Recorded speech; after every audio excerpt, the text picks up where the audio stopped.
आपने बसे नारायण को मेरा अंतर्निधि का प्रणाम। आज मैं आपको एक कहानी सुनाती हूँ मत्स्य गंधा और कृष्ण द्वापायन की। यमुना नदी के किनारे एक मछुआरे रहते थे। उन्होंने एक दिन एक मछली पकड़ी जिसका नाम था अद्रिका। अद्रिका एक अप्सरा थी जो श्राप से मछली बन गई।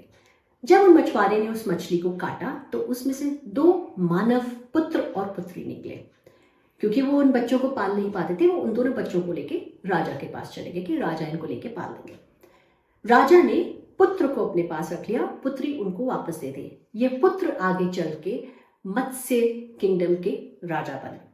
उस लड़की का नाम रखा गया काली, क्योंकि वो काली थी, और मत्स्यगंधा, 2 नाम थे उसके। मत्स्यगंधा इसलिए क्योंकि उसमें से मछली की बदबू आती थी। वो लड़की अपने पिता के साथ मदद करती थी, कभी किसी मुसाफिर को यमुना पार कराने में या कभी उनके साथ मछली पकड़ने में। एक दिन ऋषि पराशर वहां आए, जिनको यमुना पार करके आगे एक जंगल में जाना था जहां पे उनको माँ की साधना करनी थी। ये साधना बहुत लंबी और बहुत गूढ़ साधना थी, और उनको ये भी था कि मैं एक पुत्र को जन्म दूं जो कि इस मेरी साधना को और मेरी विद्या को आगे ले जाए। उन्होंने मछुआरे से रिक्वेस्ट की कि मुझे यमुना पार करा दीजिए, क्योंकि मुझे मंदिर पे जाना है, वहां पर जंगल में जाना है जहाँ पे मुझे साधना करनी है।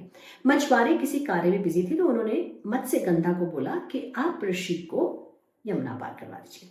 जब ऋषि उस नाव में थे तो उन्होंने मत्स्यगंधा को एक प्रस्ताव दिया कि क्या वो उनको मदद करेंगी एक पुत्र को इस जीवन में लाने के लिए, जो पुत्र आगे चल के इस उनकी दी हुई विद्या और उनका अर्जित किया हुआ ज्ञान विश्व में बांटेंगे।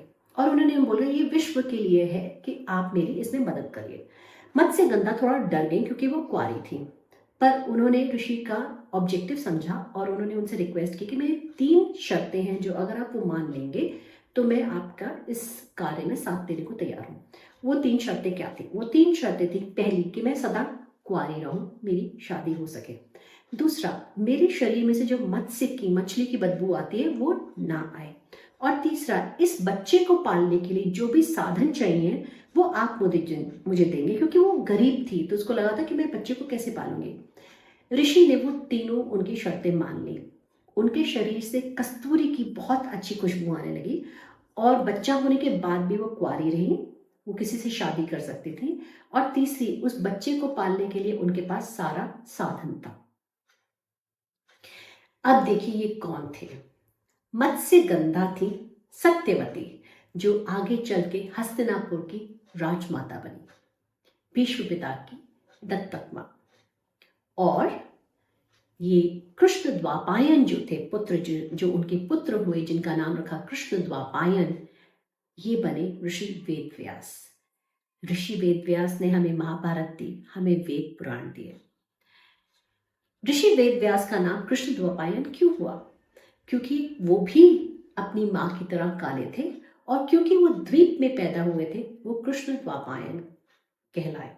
क्योंकि वेद व्यास जी ने हमें सारा साहित्य, सारा ज्ञान दिया, वो एक परम गुरु माने गए।